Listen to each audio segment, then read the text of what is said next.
can. So thank you and welcome everyone this evening to the next ReGen Ag live chat.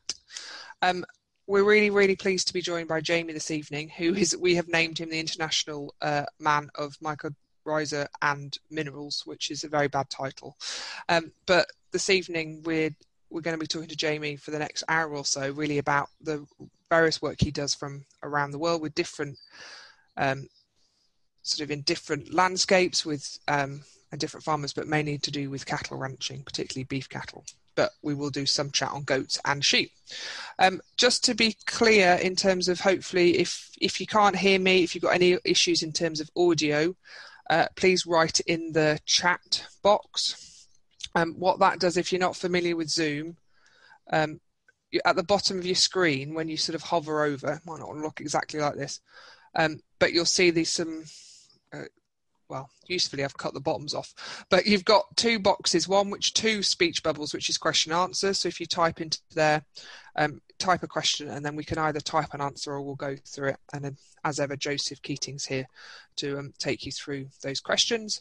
If you want to do a general chat, and that's to everybody, you can, everybody can read them. Please feel free to put it into those boxes. So either of those boxes will be monitored by Joseph this evening. And as standardly, as we go through the, woo, she's here. I'm filling. As we go through the evening, we will be interjecting with questions. So as you think of the questions, please feel free to type them into either of those boxes, and Joseph will deal with them at the appropriate time. Welcome, Nick. Oh, thank you. I'm sweating a little bit. We don't sweat. We remember, women glow. We don't sweat. Oh, well, extreme glowing going on. So yeah, and also I forgot to say thank you very much to Fiona Lovatt, who has helped us this evening, and also lent us her Zoom subscription. So again, thank you very much, Fiona, for that, and Flock Health Limited. As ever, the YouTube, the recording of it will be put on YouTube, and also we'll be pulling out of podcasts, which will go up in the next few days. So that standard and a link will be sent around for those, or if you want to listen, watch it again, those are available. So what we'll do is Nick, are you composed? I'm sorry, I just want to see if these work. So let's keep going for a minute. I'll keep going. Yeah. So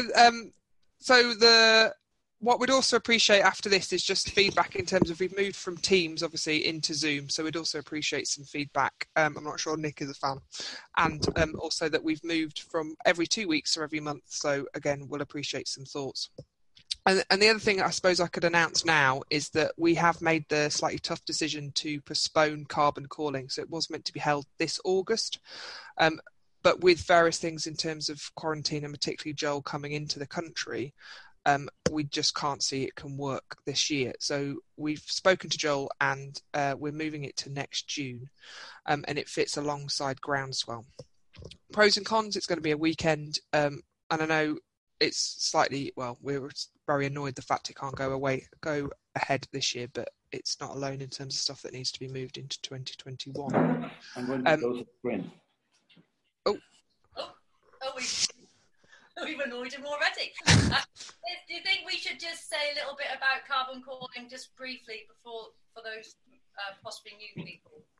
So sorry, I should have said, so Carbon Calling is a conference that was meant to be held the first time this August up in Cumbria, and it was really to try and bring together people who had a real interest in grass and forage, particularly of a regen angle. And obviously for COVID and other reasons, we've decided to postpone it to next June. And more details will be sent around shortly. It's going to be a weekend, so it'll just be a big party, a regenerative party. And obviously we'll learn a lot and then forget it all quite quickly in the bar. And the other thing to say, if anybody has bought tickets, you will be contacted in the next few days and to arrange a refund, or you can choose to keep those tickets and they'll be honoured for the next one. Okay, we've done the admin. Are your headphones working? No, I'm just going to... Going well. So how are things, Nick, generally? How are things? It's rained a lot since we last spoke. I've spent a day sorting ewes and lambs out with Reno, my husband. So I've been shouted at quite a lot.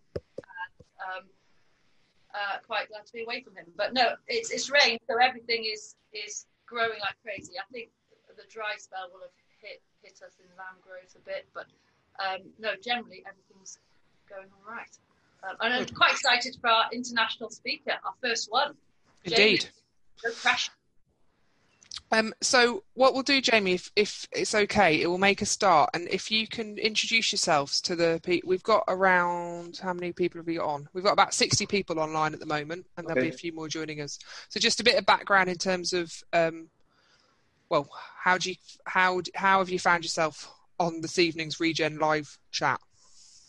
Thank you. Yes. Well, first of all, thank you for inviting me. I've been on this quest to regenerate the landscape and the environment, I believe, all my life.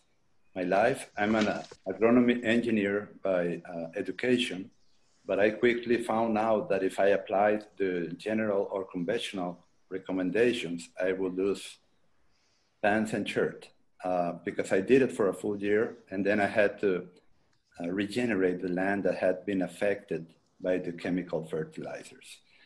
Since then, I have researched and searched for the best people in the world to be my mentors in whatever I am interested in.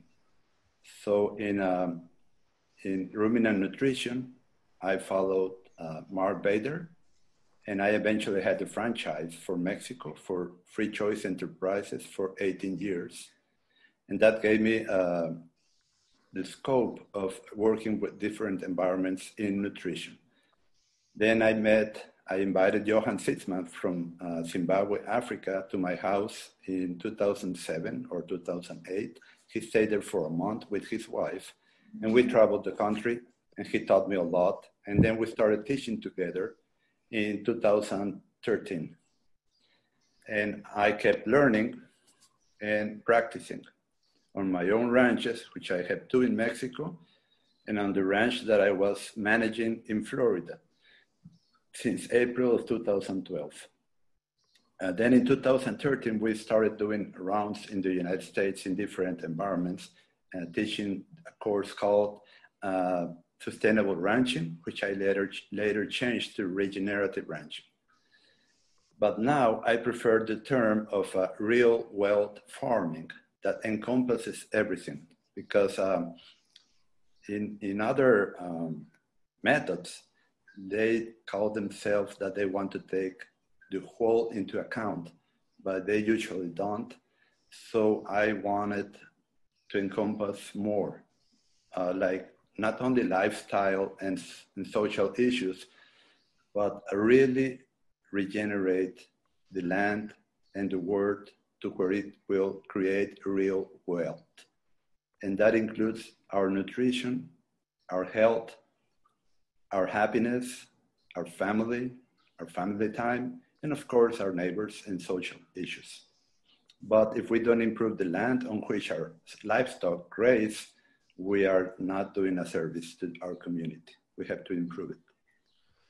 And it's been quite a common theme, hasn't it, in terms of sort of the well-being of the people, and the community seems to be fundamental to regenerative approaches. Yes, it is. We are part of the whole. We are part of the ecosystem. Without us, it wouldn't function as well as it could if we do it right. Now, many people do it wrong, and that's why we have the bad press, and that's why we are being attacked. It's easy just to change that by doing the proper management with the proper knowledge. And we should also just explain the photos and to be on the screen, hopefully, that people can see. So it's linked in terms of the title, in terms of, if you'd just like to explain what the photos are. Okay, on the left, we can see a no-till planting of a cool season annual. And you can see the green patches that are growing nicely, and the other grasses are not growing in rows, are not growing well, and they are a different color. That's due to the mycorrhizae having been killed by any of what kills mycorrhizae. Mycorrhizae is the fungi that infects the roots of the plants. It's like in the movie Avatar, where all the roots of the trees in the planet were interconnected. The same, they got the idea from MYCORRHIZAE, which is the largest organism in the world. It can cover hundreds of square miles. And that way, plants deliver nutrients and moisture to one another. That's one of the functions. But the main function is to harvest the sugar exudates that the plant creates through photosynthesis, and in return explores up to 300% more root area than the roots could do. So the mycorrhiza, being a symbiotic relationship, fits the plant, and the plant fits the mycorrhiza. So in the situation there where it's obviously like there's gaps in it in terms of, so is it a case of build it and that it will come, or is it seed? Do you end up applying it, or how would you deal with fields like that? Well, that's a no-till drill. You can see the rows. Can you see them? Yeah. Okay. The first step is not to kill it. What kills mycorrhiza? Tillage. Number one, tillage. Number two, any herbicide, fungicide, insecticide kills it. Any dewormer we use on our cattle, like ivermectin or things like that, will kill the mycorrhiza. Now, what feeds mycorrhiza? Mostly sugary root exudates, liquid fish, biodiversity underground, having legumes and grasses together, and rock powders. Now, if we don't have mycorrhiza, because at first we are transitioning from a conventional farming to a real well farming, we can put dry powder mycorrhiza into the seed, which is the best way that I have found and gives the best economical results.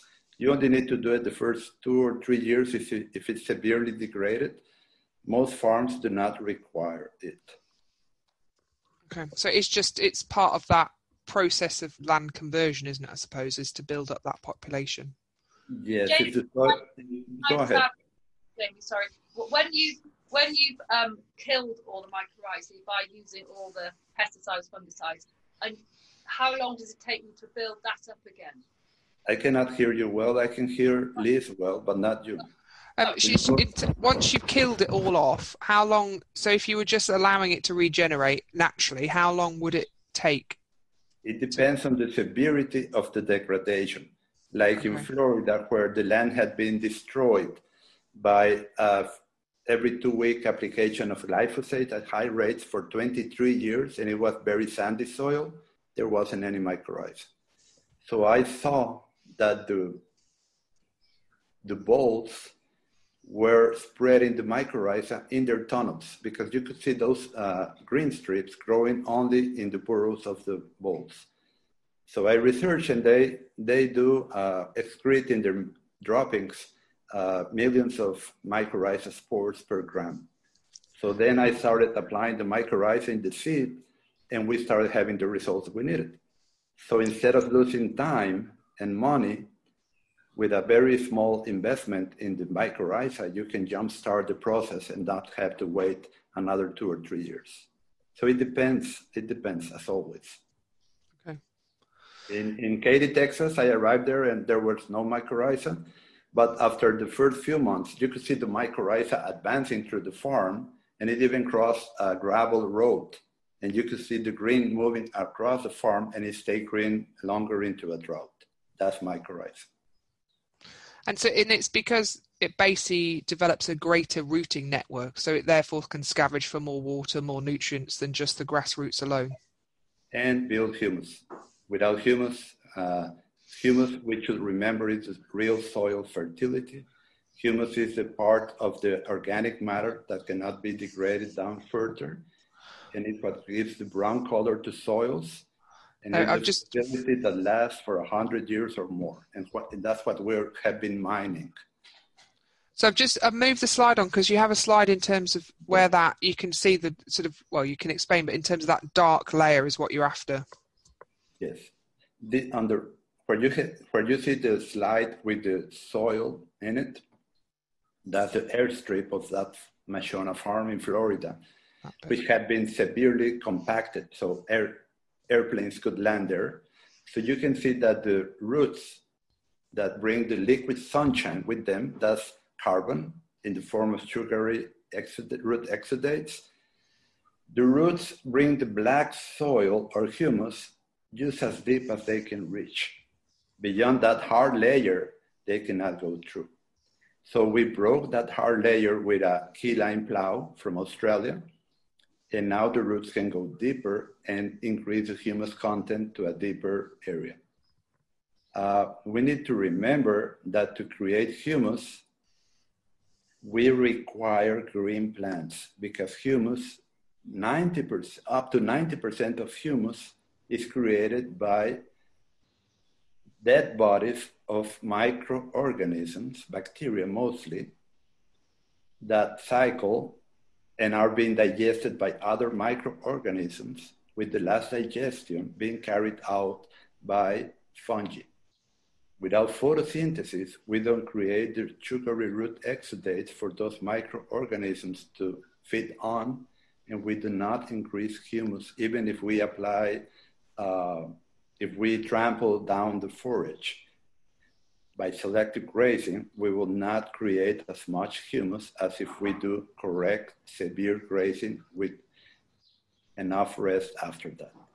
And that's the bit that we really need to explore, isn't it? In terms of, there's a lot of this sort of belief system that if you trample things and push it into contact with soil, that it will magically become organic matter quite quickly. It has to go through that process within the microorganisms.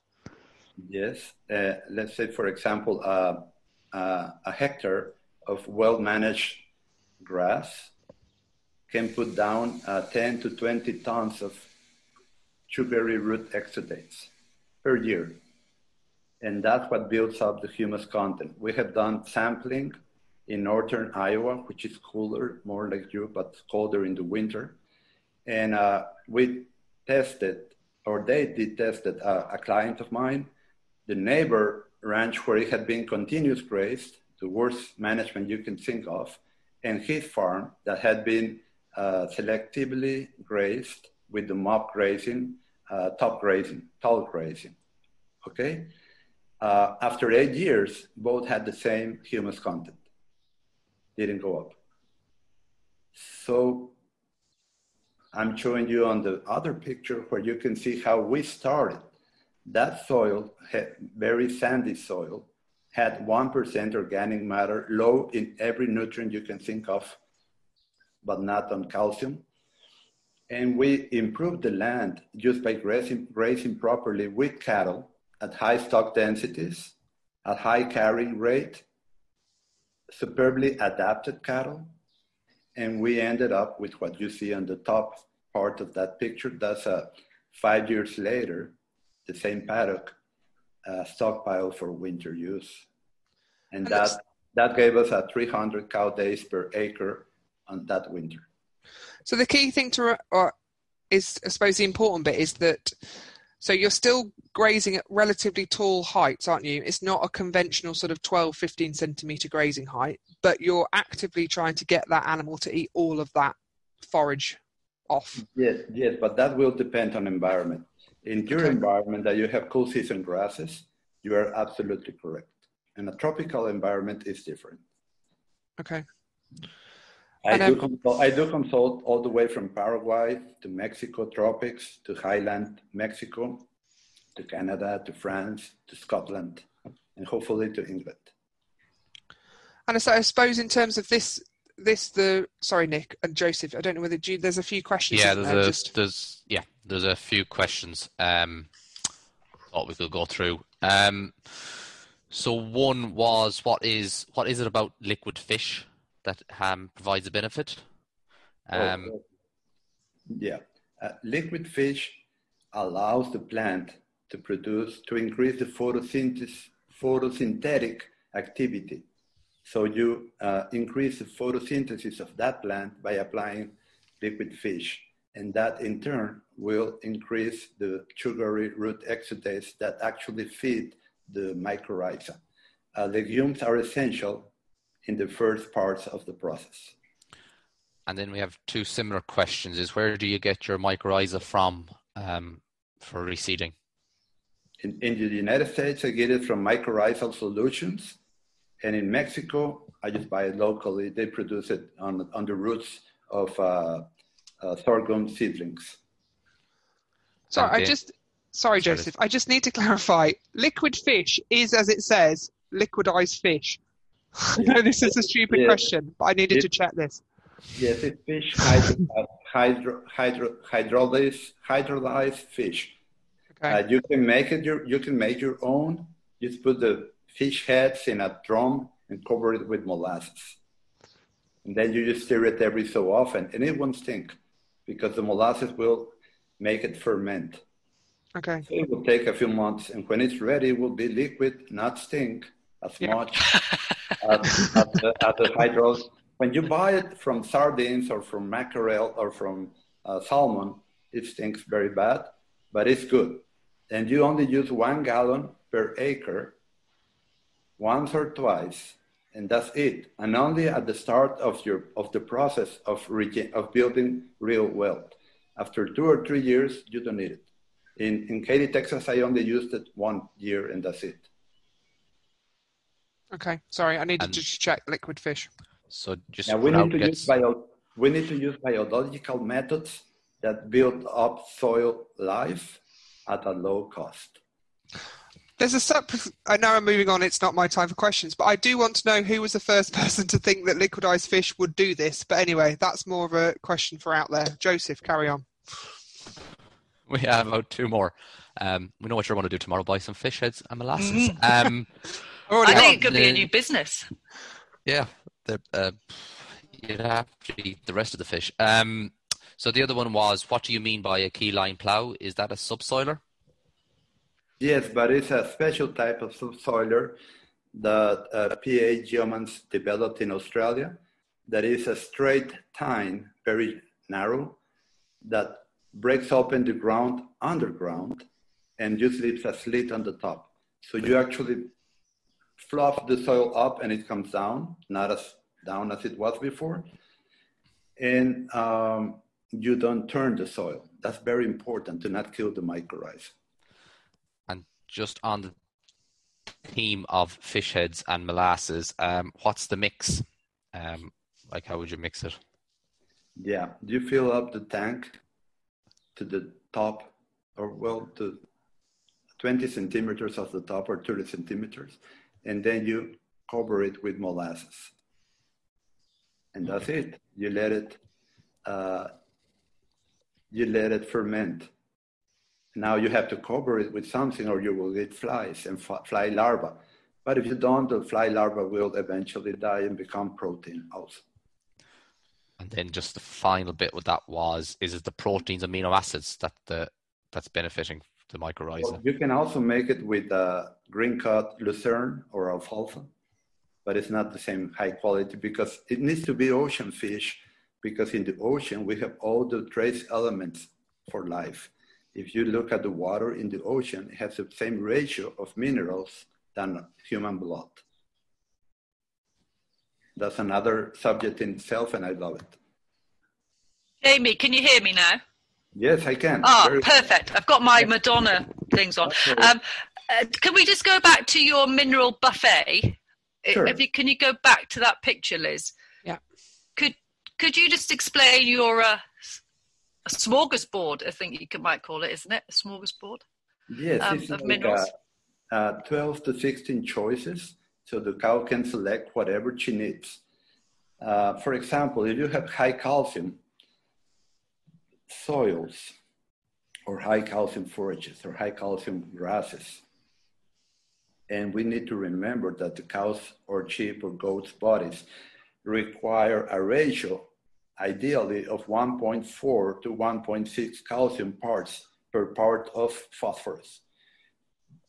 And if you provide only a mixed mineral and it contains calcium and phosphorus, the cow will never be able to overcome the calcium excess that inhibits the phosphorus absorption. That's one very easy thing. Another thing, if you have an excess of sulfur or molybdenum, in your grasses, soil, or water, your cow or your sheep or goats will not be able to absorb enough selenium and enough phosphorus.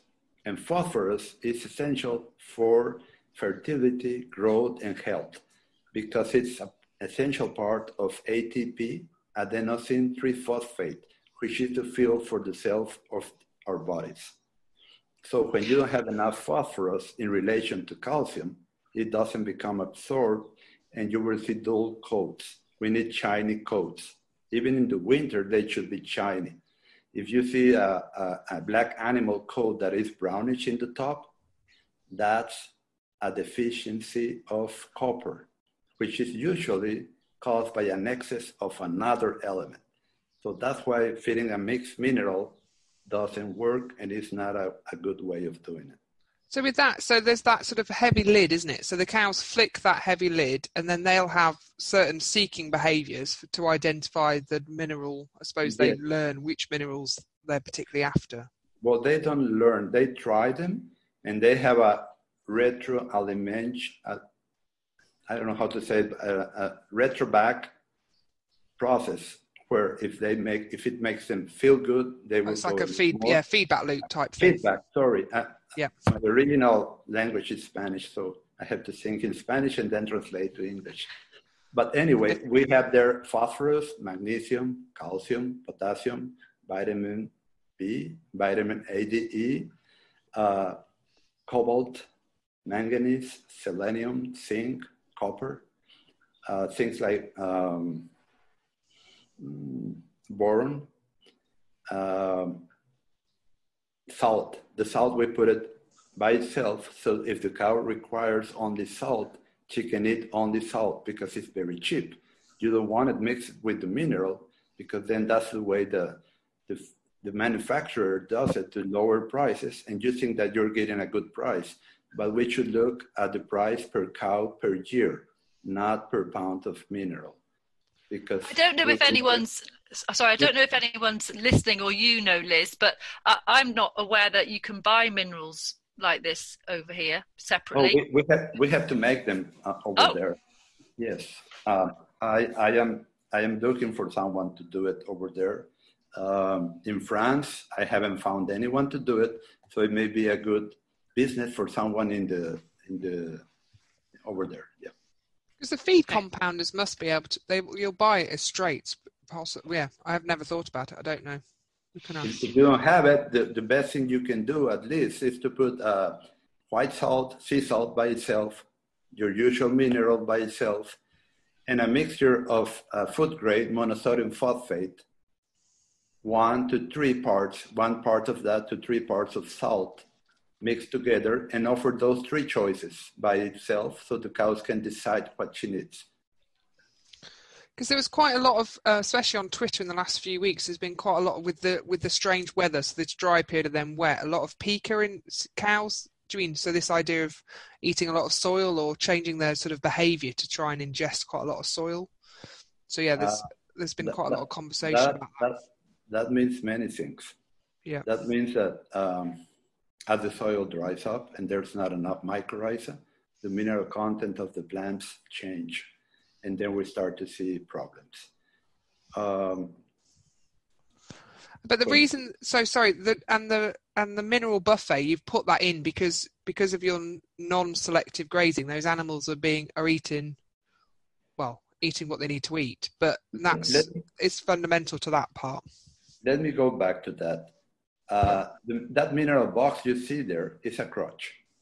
It's something that we need to do because our soil is not up to par. It's not as good as it should be in terms of humus content.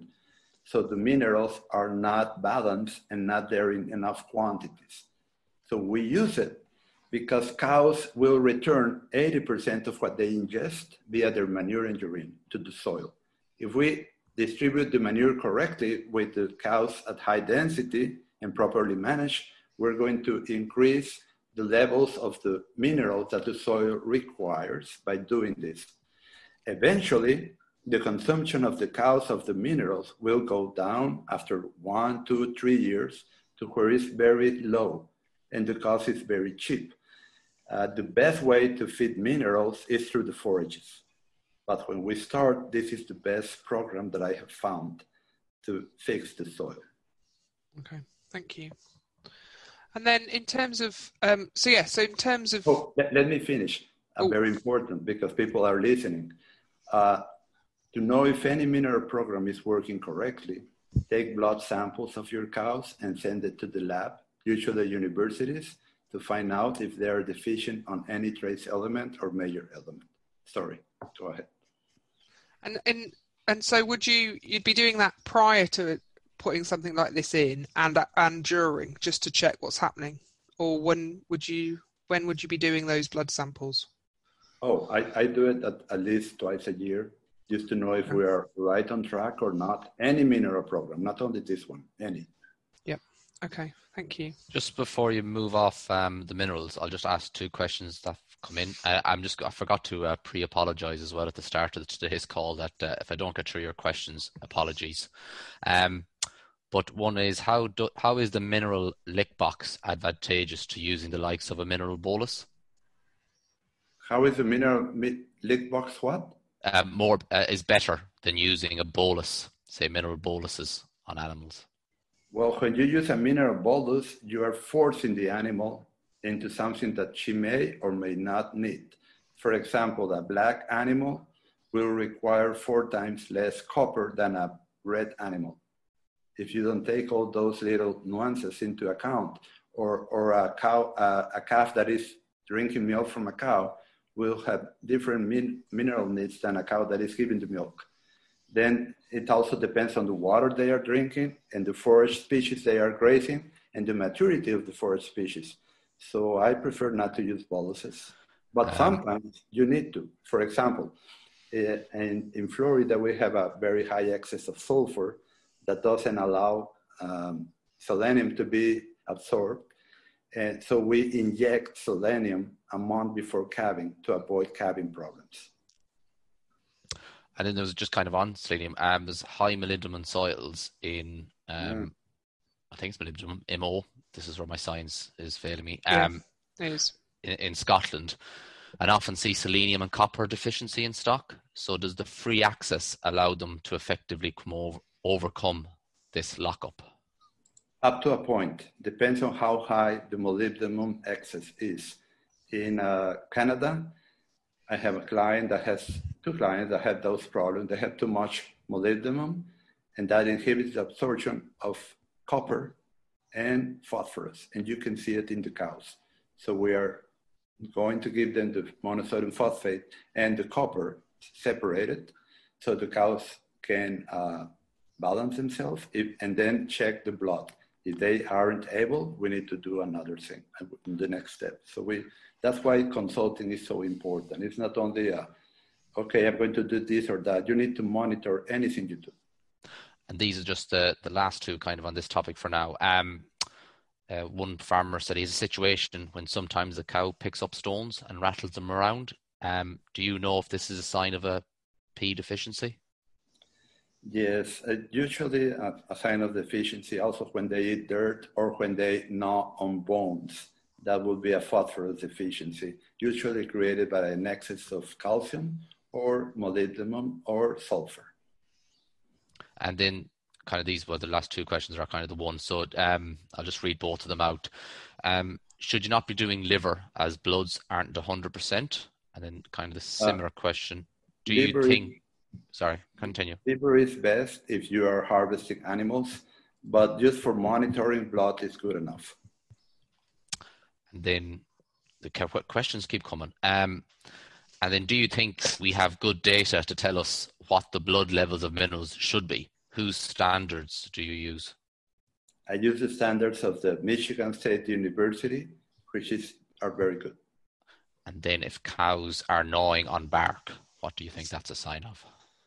It could be that they are looking for the tannins in the bark to relieve the parasitism, or they may be looking for a mineral. Right, I'll let you go.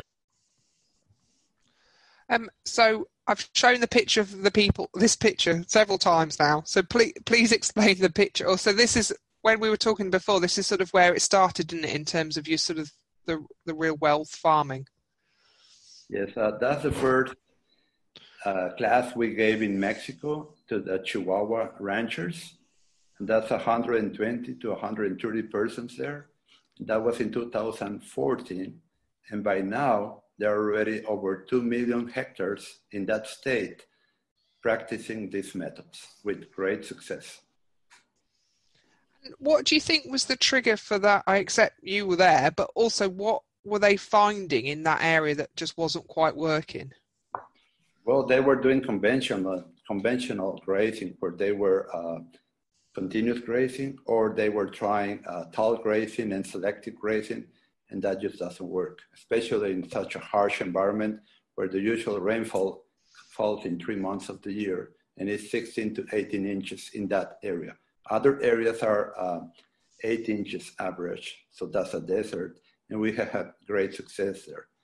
I think what moved them is that they are a very united people, and they are very entrepreneurs, and they want to improve their lives and their land. That's what moved them. And their motto is for the love of the land. I love that. Okay. So Jaime, I'm just thinking now might be a good time to explain non-selective high density grazing in relation to selective high density grazing. Yes, of course. Easy for her to say. I know, doesn't flow off my tongue very well. Yeah, I'm going to talk about the differences in selective tall grazing or mob grazing versus severe non-selective grazing. And it has to do with basic plant physiology. When we see how a grass plant grows, we need to remember that when the plant sits out or is very tall, it has a lot of stem, it starts to create a hormone called auxin that inhibits the development of new tillers and new leaves. So, because we want a more efficient solar panel, that means more active growing points per square meter and a better leaf to stem ratio, and that depends on the previous type of grazing we did, is that tall grazing doesn't work. Tall grazing will shade out the seedlings and the growing points, eventually killing them. Tall grazing with selective grazing will take all the leaves and leave the stems. And we need to remember that photosynthesis is being done by the leaves for the most part, and respiration is being done by the stems for the most part. So if we want fat roots full of carbohydrate reserves, we need a high leaf to stem ratio, so more of the energy being captured by the plant is stored as a carbohydrate reserve in the crown and the roots, and less is being expended in the respiration process. When we graze only the leaves and leave the stems unconsumed, we not only lower our cow days harvested per hectare per year, but we also lower the carbohydrate reserves of those plants. And so in simple terms, wait. Sorry. We need to remember we're trying to increase humus content because humus is a real soil fertility. So to do that, we need a high leaf to stem ratio. I have a picture there if you can find it. It's a hand of a man holding grass, green grass. It's not on my. I know where it is, but it's not on here.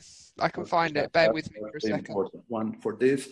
And when you increase the leaf to stem ratio, even your stockpile forage will have a better food value than if it's all full of stems. Stems are not good foods for cows unless they are mixed with leaves. Okay, so when you're not into the trampling process. Excuse me? we Mob talk grazing. about mob grazing. So you do a lot of trampling, and so you're thinking, well, graze it very hard and then a long rest period.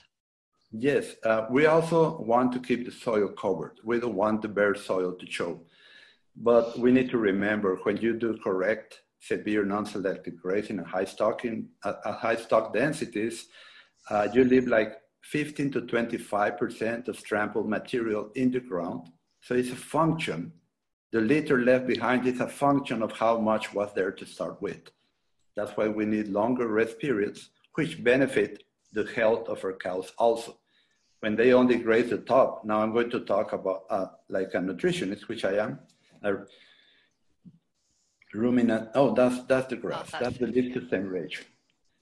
As a nutritionist, the rumen functions in batches.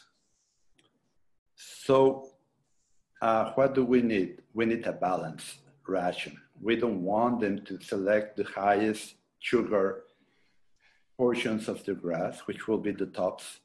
They are highest in sugars and highest in protein and lower in fiber. And that will create scours, and that will create a high pH rumen, a high pH system, and a high pH urine. And what the pathogens that create strawberry wart, foot rot, mastitis, or pink eye, what do they need? They require a high pH of 8 and above. And we want our cows to be at a 6.5 to 7 pH, where everything is more efficiently absorbed. I also teach a course on nutrition, but it takes like half a day. But it's important just to remember that we want the rumen of our cows to be healthy, and we observe that in the manure.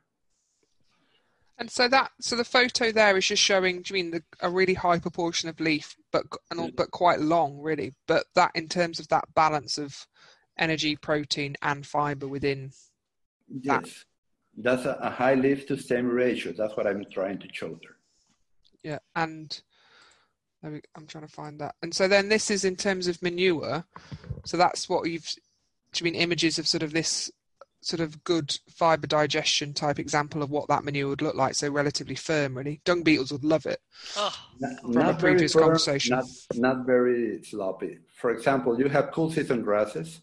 So your main problem will be acidosis, because cool season grasses, their energy is in the form of sugars, while warm season grasses, the energy is in the form of fats or oils.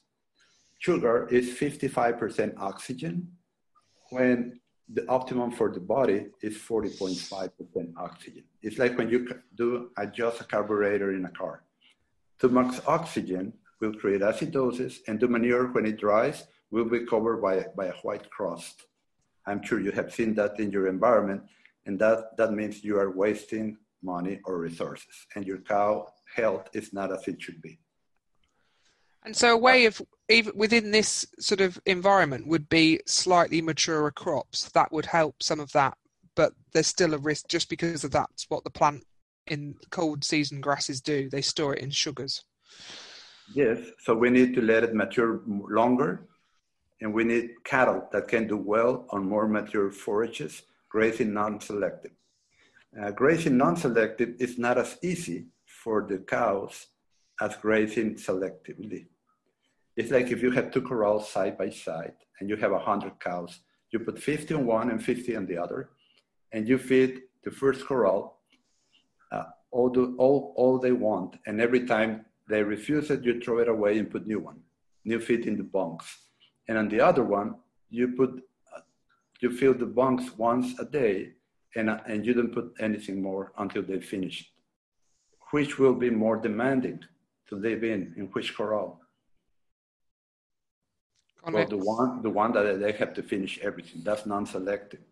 So we need to meet correct selection criteria to be able to have animals that make a good profit by maintaining their good body condition and can improve the land on which they graze. And so that is very much, it's not selecting the plants, it's selecting the types of animals that will do well in those situations. And I suppose and then thinning out, culling those ones that don't do well. It's a continuum. The cattle that we use, or the sheep or goats, I have pictures also of sheep and goats, the type of animal we decide to raise will impact the management required for them and the benefits or detrimental to our soils. We can have pampered animals that are high maintenance and that will produce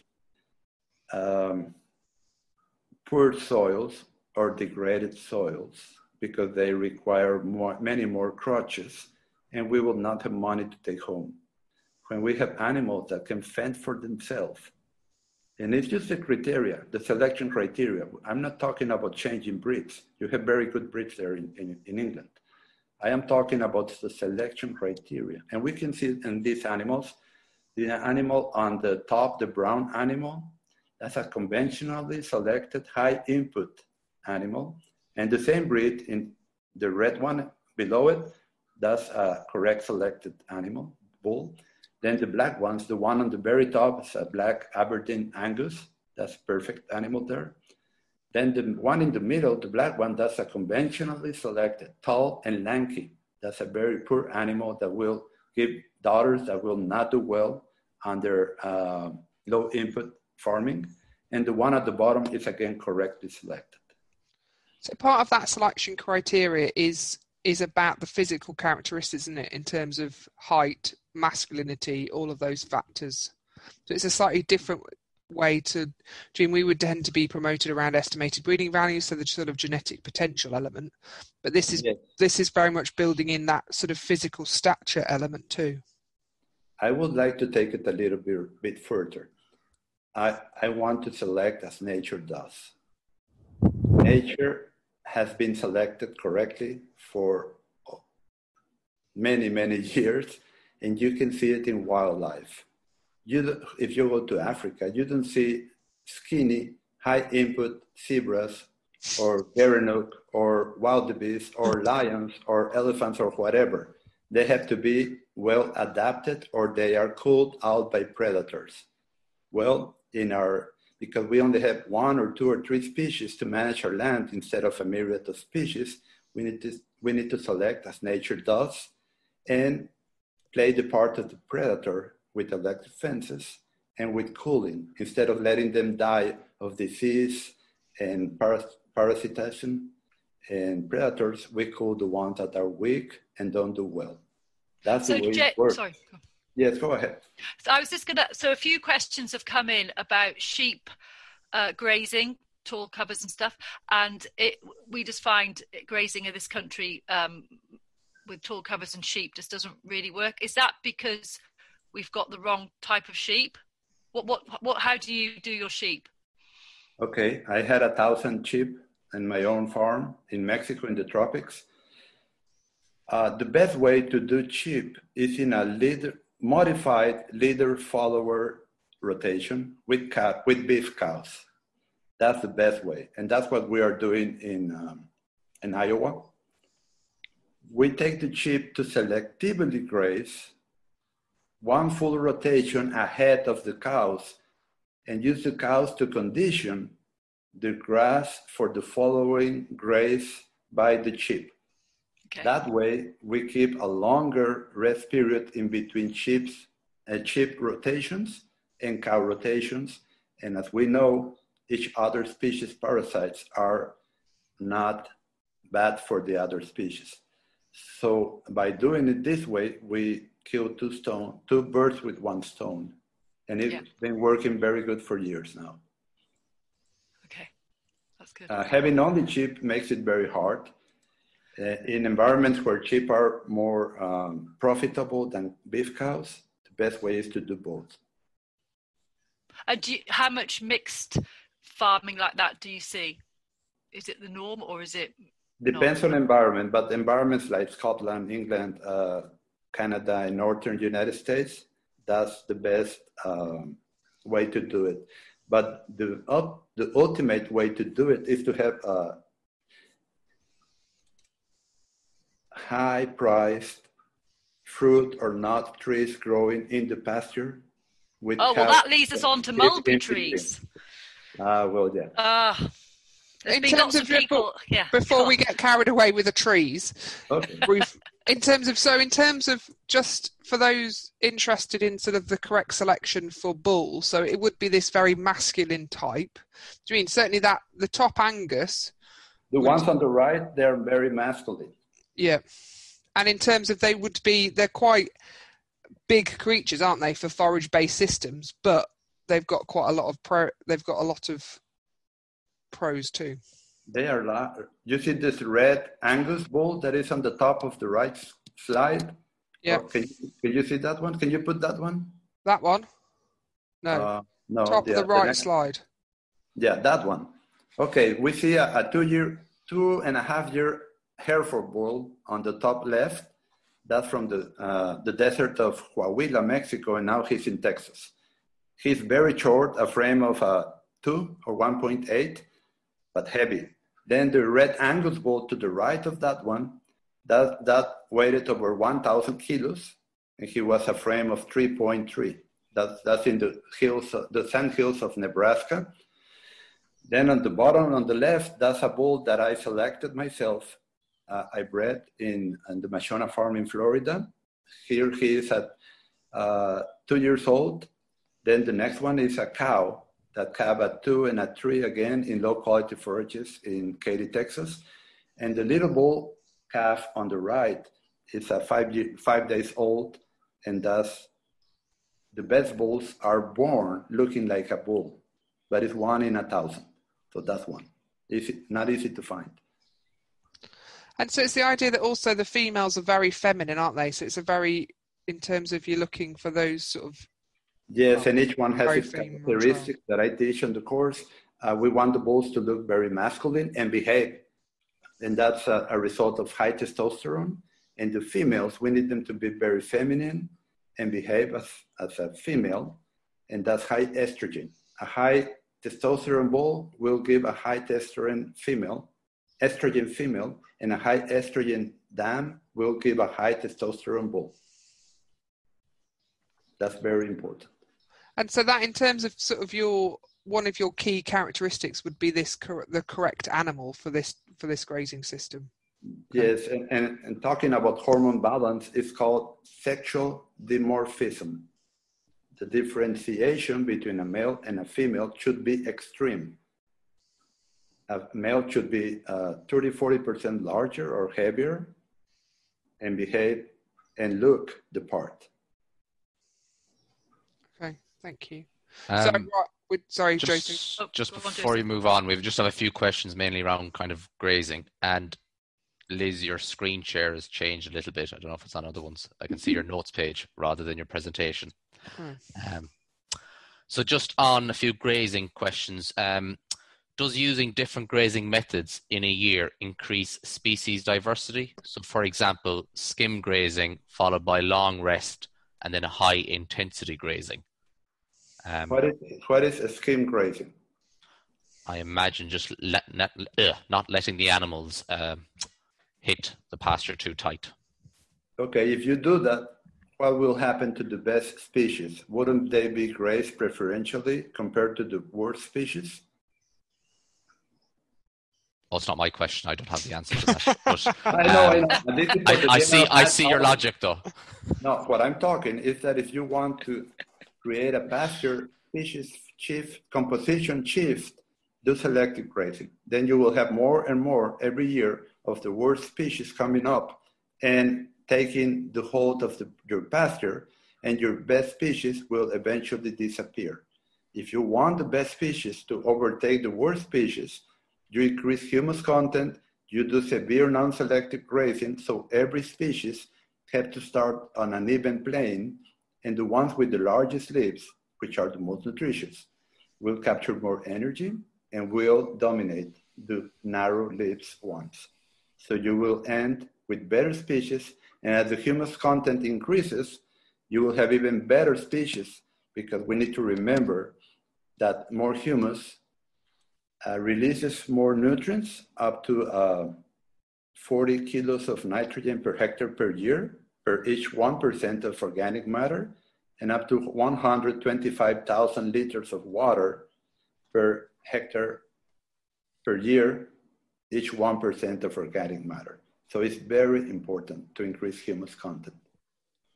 So then we just, it's a bit kind of around grasses, and so there's a few of these questions kind of similar. So for cool season grasses, what ideally is the entry and exit heights, and how long should the rest period be? And kind of a follow on, is ryegrass suitable? Because it just seems to want to set seed. Okay, first question, how tall? As tall as you can without it losing nutrition value for your type of animal you are grazing. Usually that means 2 or 3 feet tall. And is that the same for sheep? No. Sheep need to be selectively grazed because they have much higher requirements. They are more efficient converters because they are smaller, and that has to do with their relative intake, which is determined by the metabolic size. So being smaller, they can consume a much higher percentage in dry matter of their body weight, but they do require higher quality. So by grazing them selectively, we exploit those characteristics of sheep. But then a full rotation later, we need to take all those leaves and stems down to the ground to create a more leafy pasture for next grazing by the sheep. So basically you go through, so you've got a set number of fields, 20 fields for argument's sake, and you've moved those cows all the way around, and you've done, and you've taken it down ready for the sheep. So how long, I know this is how long is a piece of string, but what would be the rest period between you've grazed it well with cows, and when would your sheep go in? You have to tell me the spring, summer, winter, fall. It changes. But it could be, is it a week in the summer or the spring? Is it a month in the spring? No. Well, if I give a recipe, it will be this. It will be a recipe for disaster. Okay. So I can give you approximations we do in northern Iowa and in Canada. It will be 30 days in the large growth. 30 days behind the sheep comes the cow. And 30 days behind the cows comes the sheep. Okay. Then as the summer slump comes, we go to 60 days. Then in the fall, we stay at 60 days and we start to stockpile for winter use. Okay. I think that kind of answers some of the rest of the questions, because more of them are about when to put the animals in and the length of rotation in terms of days. But I think you just explained there's going to be 30 days between grazing. And then the last question was explain what the full term rotation in a leader follower system. Which we just talked about. So I think we've covered. Never do a leader follower right behind them. Always put a full rotation in between the two groups, or you're going to have the follower group fall out in body condition. You see, it's a continuum. We need to think of our land, our animals, our grasses, our wallet. We need to bring harmony back to the land and not dissociate them. I think, and also Nick and I have, this is a side point, but Nick and I have suggested, like, a lot of the talks we've done have been cattle based. So we are very conscious that we need to think about how some of these systems fit with sheep, because they do have a very different requirement. And goats. We are managing goats to clear brush, and they are a great addition. And then I think the last one, how tall is the grass when you take the cows out? Oh, there are some pictures that you could show this, please. Yeah, I'm on trees now. Maybe the one in Scotland from the Brewer brothers. Oh. So what we probably forgot to say while Liz is finding these pictures is we came across Jaime via the Brewster brothers, because they use you as a consultant, don't they, Jaime? And so all this is thanks to them, really. And well, they are on the line because they've been asking questions. So yeah, that's how it came about. It's a pleasure to work with them because they immediately grasp it, and they are doing so well. Yeah. Sorry, let's go on. No, I'm just thinking in terms of residual. It would be relatively tight, though, wouldn't it? So no, 5 it will be taken down. There are some pictures there. If you can show them, please. I'm trying to find them. Okay. I had them here on my phone. I can find everything else, but at the moment. So, Jaime, are you planning to come over at any time? Yes. I should be in France in September, but the COVID may change everything. And from there, I should go to Portugal, and I would love to go to Scotland and England, if possible. Yes. Well, next summer, I believe there's a little thing on called Carbon Cola that might be worth visiting. Mm. And while I continue to try and find these photos, do you want to talk about trees? Oh yeah, I love trees. Okay, here is a picture of the Brewer brothers. This is how it should look after grazing. Oh, that's quite clear, actually. Huh? Yep. Oh, wait, no, that's... Okay. Isn't this magic? You're in Florida and we're doing this. Oh, I love it. You can see how it is before grazing and after grazing. That's how we should do it. Because if you allow enough time to rest, the roots will be full of carbohydrates by then. The leaf to stem ratio that comes after that type of grazing will be the best, and the regrowth will be much faster because of the higher carbohydrate reserves. It's not good that we need leaves left behind to produce more grass, as the tall grazing people say.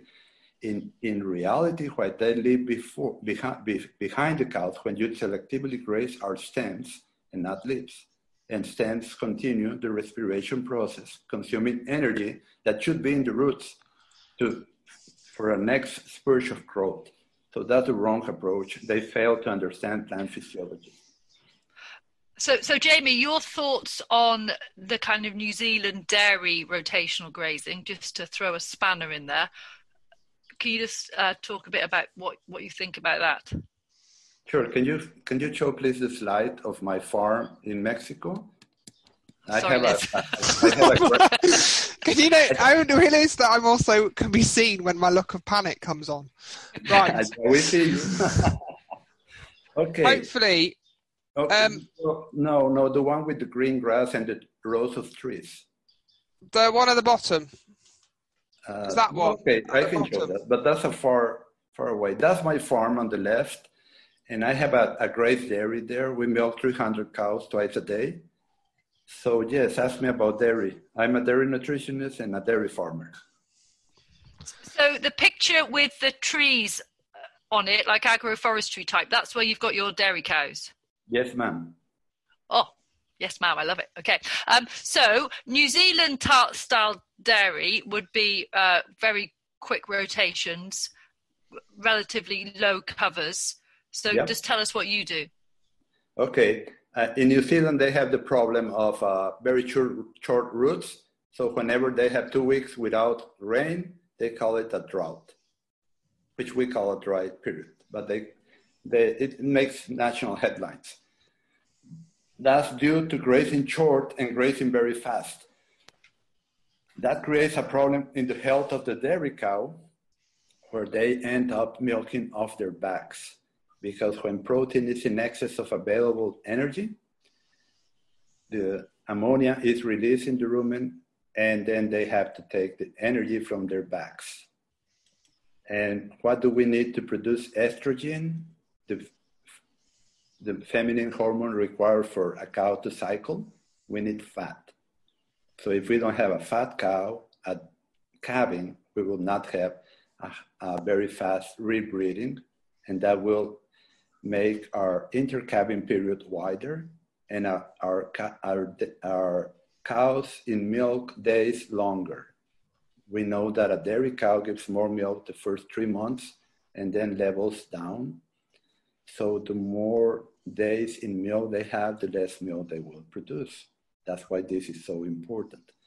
Now, my farm, being in a tropical environment, I cannot let it grow as tall as you could with a cool season grass, because the quality will be lost. So what I do is try to maintain the quality high enough for the class of animal that I have, which is a dairy cow. so I cannot let it grow as tall as you could in your environment. Now, that Bermuda grass you see there is being grazed by 5 dairy cows per hectare, and is never fertilized. So that's my measure of success. Okay. We would argue, or some could argue, but within those New Zealand dairy systems, they have selected a cow that appears to cope within that situation, doesn't it? So they have used selected breeding to get, relatively small cows that are highly fertile in those situations. Yes, if you read the book Grass to Milk by in New Zealand, like in 1960, 1970, they talk all about this, about the correct selection criteria and the smaller frame animal being more efficient in converting grass, tons of grass to tons of milk. And that's where I started my learning with that book from New Zealand, way back then. But since then, they have made the mistake of following the US for higher animal yield per animal performance instead of per hectare. And now they are tending toward larger animals and more grain feeding. Yeah. And they have screwed it up in their grazing to where all New Zealand is severely overgrazed. If we defined overgrazing, it's not how severe you graze, but how fast you return. If you return before the plant has replenished its carbohydrate reserves, you are effectively overgrazing. That's why I say that in New Zealand, they are overgrazing the whole country. And so we're coming out of this dry spell here, which is, and quite a lot of farms were quite, well, we had a combination really of factors that led to not a huge amount of grass being on farm before it then went dry. We had a cold spring, wet spring, and the grass didn't get going. I accept that not enough grass was brought through the winter, but we had a certain interesting set of circumstances as we hit the dry. So a lot of people didn't have the leaf area to get them through the beginning of that dry period.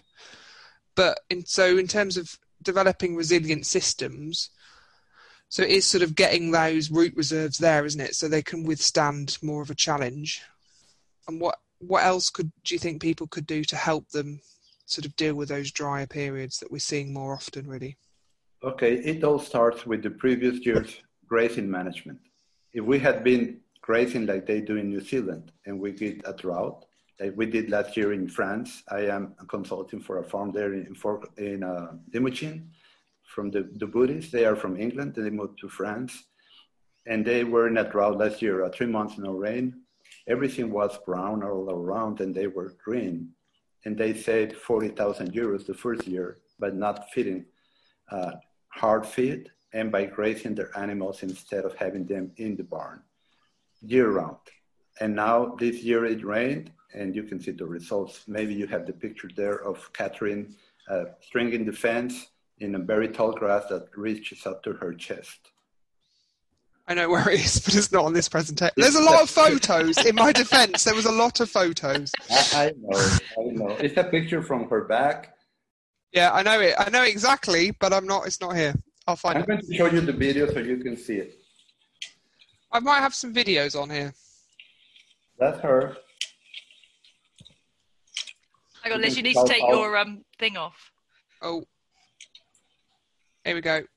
Is that better? Yeah. Okay. Try again. Sorry, Jamie. Just try again. It was my competence. You need to speak, Jamie. Okay, there she is, stringing the poly braid for the cows for the next break. You can see how tall the grass is. There is the herd of Limousin cattle. They are not very low maintenance, but we're doing well because we have cool season grasses, which are much higher quality than warm season grasses.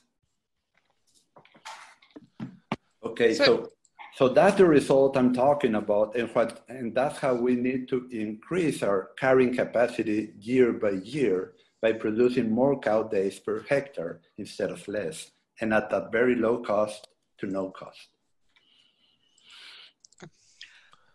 I'm just conscious of time, Jamie. I think we might need a part 2 with you. We might what? We might need a part 2. Okay, sure, yes. Joseph, do you have any questions before we go on to trees? Yes, we have a few, and a few are tree related as well. We'll start at the top. Forage trees. So there's a few questions on forage trees. Would they survive in the UK, such as tree lucerne, willow, poplar, and ivy work? Yes, but can you grow mulberry? A bit. No? Yeah, I think we can, but it wouldn't be a very common. I might Google it. Talk amongst yourselves. A bit colder. It's a bit cold and miserable here, Jamie. Miserable. That's why miserable. Okay. Then whatever grows there. Yeah. Can you grow black locust? That grows in the cold areas.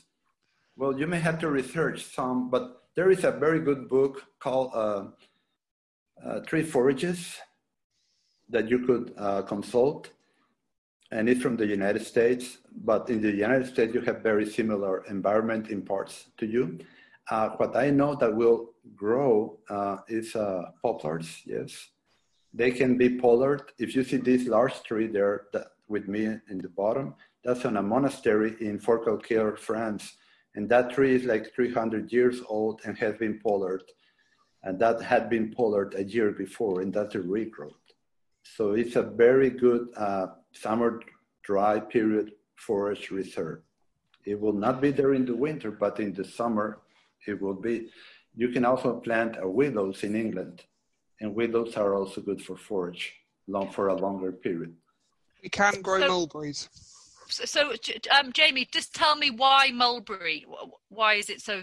Because it's the highest quality forage. Since it was bred to feed the silkworms, to make silk, is the highest quality forage and has no anti-nutritional factors.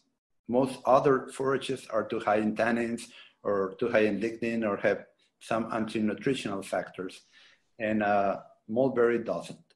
So it's the best. It's higher quality than lucerne hay, and it's almost the same quality as grain. So it pays to plant it in rows, and then just cut it with a chainsaw, alternated whenever there is a need for the cows. Now, I don't favor monocultures, even of trees. So I always interseed them with other species. So your picture in that corner down there with the agroforestry, we'd probably call it, are you grazing that and they are browsing the trees, but then you also cut the trees as well? Yes, whenever necessary, you pollard them. Okay. And it will be a great tree to plant instead of in the edge rows of your field or in lines in between. I plant this every 34 meters, the rows that you see on my farm. The whole farm is covered with trees at that distance because it gets so hot in the summer and high humidity that it goes over 45 to 48 Celsius. And just on the dairy side, there's one or two kind of dairy. What breed of cattle do you have? Dairy cows do you have?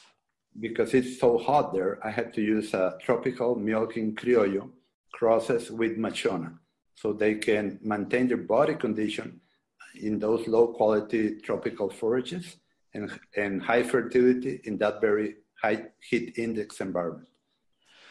And then kind of on that, I was talking about the grasses. For your dairy cattle, are you looking for a better balance of sugar to protein in mature grasses, which aids an increase of rumen efficiency? Because it's the tropics, our species are warm season perennials, which perennials is the most profitable way to go. So their energy is not in the form of sugars, but in the form of oils. And oils, instead of being 55% oxygen like sugar, are 13% oxygen. So it's a whole different ball game. So you need to manage differently. That's why trees are so important in all environments. And I suppose one question is, what is warm? What are warm season grasses in terms of? Yeah, C4 pathway, respiratory pathway grasses. That means they are 5 to 7 times more efficient in the use of water to convert to dry matter, but that dry matter will be much higher in fiber, lignin, lower in energy and protein, and much higher in heat generation when it's being digested. So the best option for you will be to combine warm season annuals into your cool season grasses before your summer slump. That means to plant something like with a no-till drill on after severe grazing, severe non-selective grazing, you plant Sudan grass, the Piper variety will be good, into your severely grazed cool season grass. And that will provide you with very good grass in the summer when it gets hotter. And you will have, sorghum Sudan is one of the grasses that returns more sugar exudates to the soil. Up to 80% of its energy is returned to the soil. There's a question also on sort of herbs and clovers. We've mentioned clovers a bit, haven't we, in terms of, but also, there's a great enthusiasm at the moment for those sort of diverse herbal mixes going in here. What's your thoughts on them? On clovers? Oh no, on sort of plantains, chicories, introducing more herbs or forbs into the mix.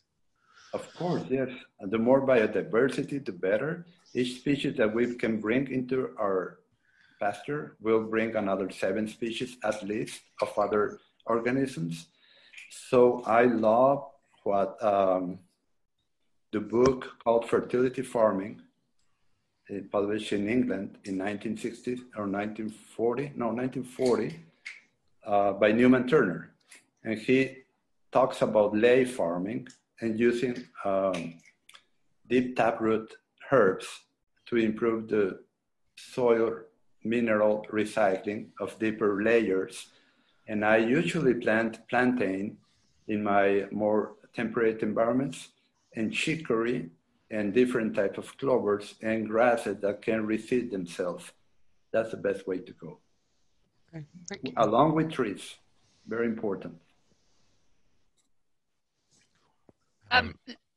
We did have one question, Liz, on crude protein from the WhatsApp group, and I can't remember. Jamie, can you remember what it was? It was to do with shade, wasn't it? It was to do, there was an element of the balance between crude protein and therefore the requirement for shade. Yes, the question was, how does protein level impact the health of the animal? And because the animal is going to be panting and will require shade even if it's not very hot. You see, when we have an excess of protein in relation to the available energy, and I always say available energy because what makes it available is how close you are to, in the oxygen content in dry matter basis, to 40.5. If you are 36, 38, like a green, lush ryegrass, it will not be available. And you will have the animal, instead of having a 6.4 hydrogen content, which is the energy, as in the fuel that they use for the rocket launching,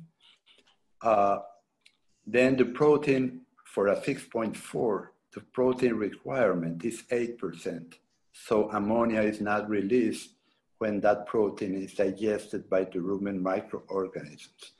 Because our grasses in your environment are usually 16, 18, or 24% protein, you're going to have all that extra protein being digested by the microorganisms using the carbohydrate portion of the amino acid molecule and releasing the amine group, which becomes ammonia, and being a gas and the rumen is gas permeable, it will go directly into the blood.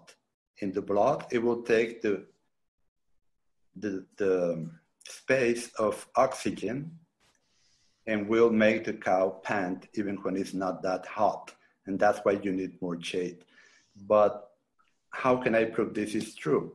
Well, just give your best cow a handful of urea and make her drink some water, and she will walk a few paces and fall down and will die from lack of oxygen.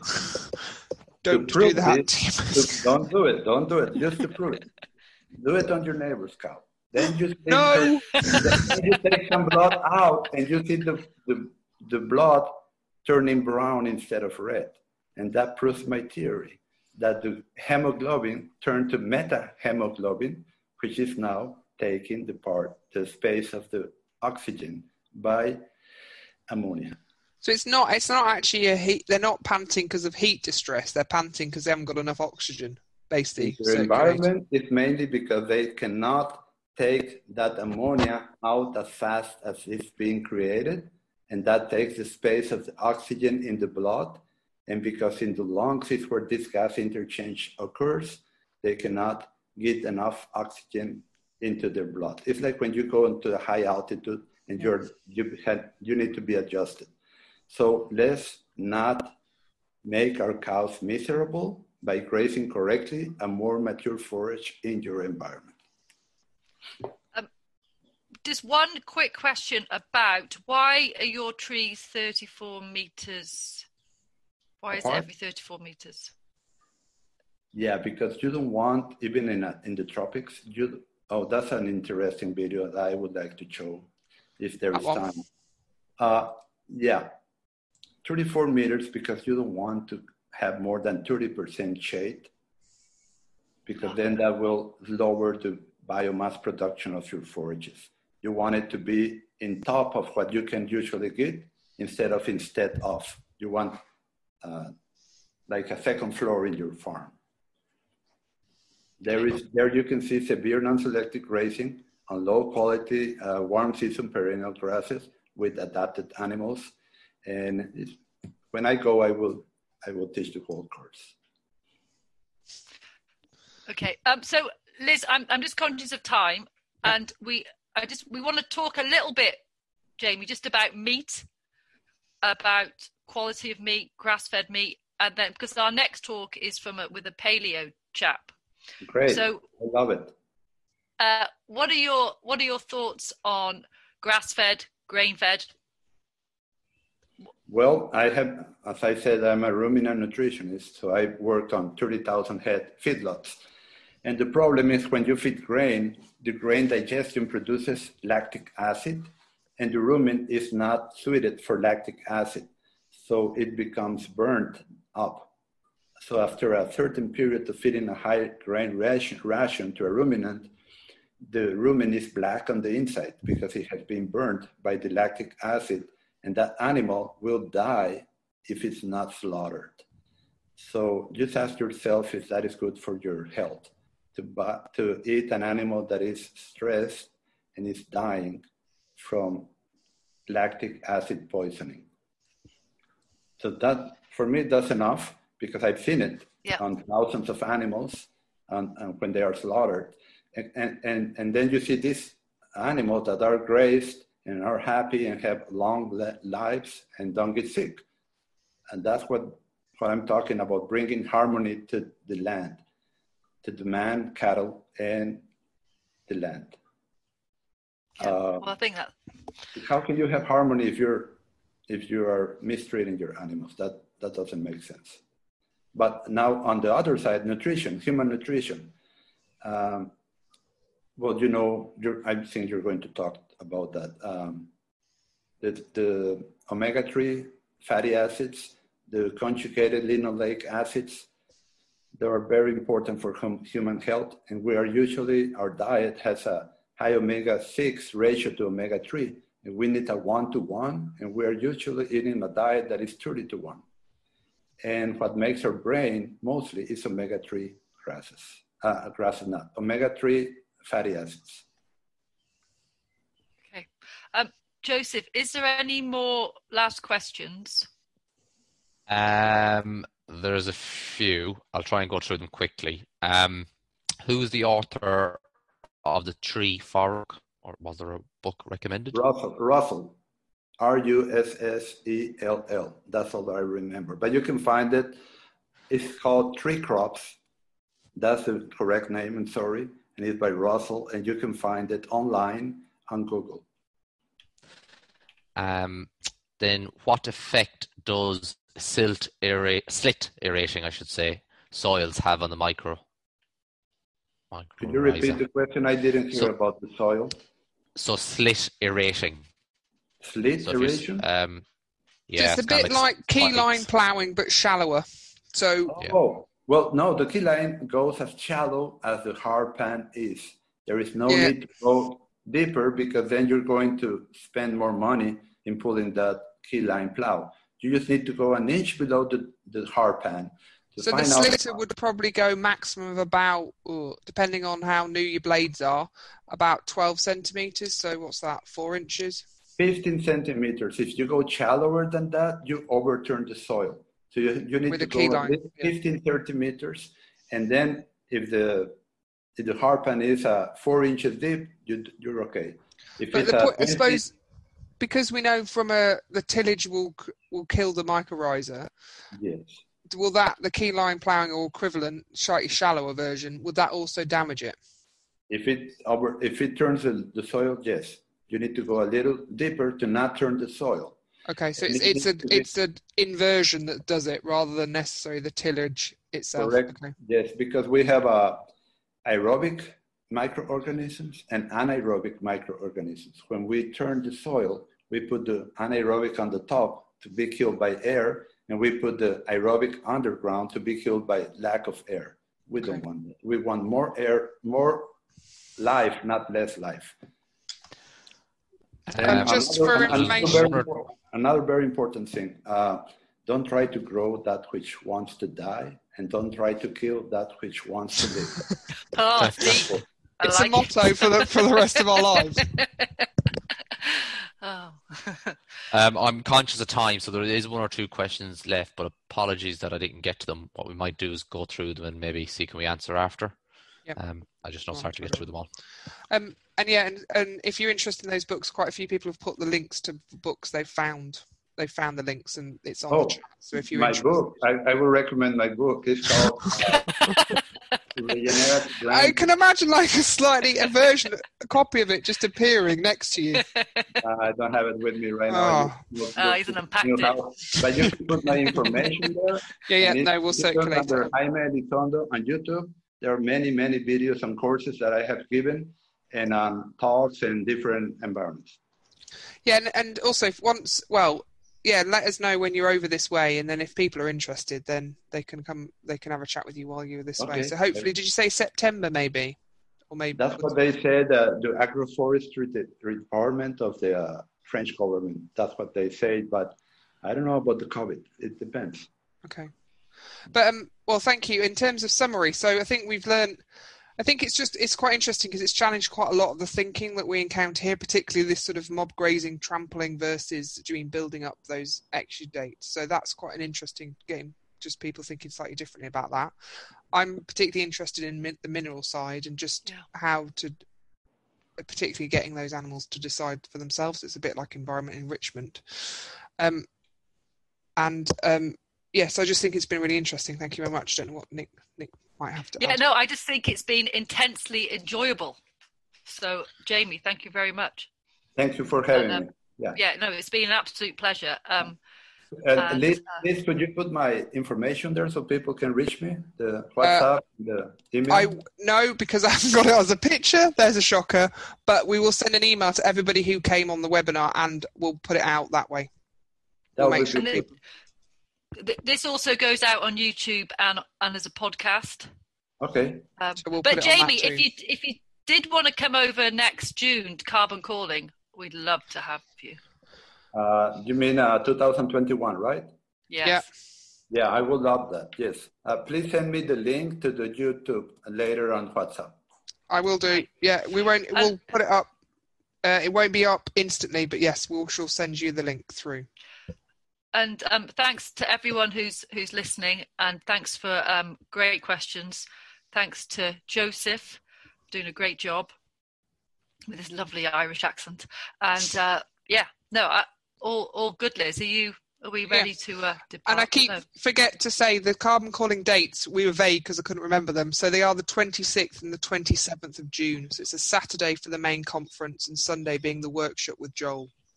So that's to confirm, it's moved to the 26th, 27th of June 2021. Still in the same location. Yeah, Cumbria.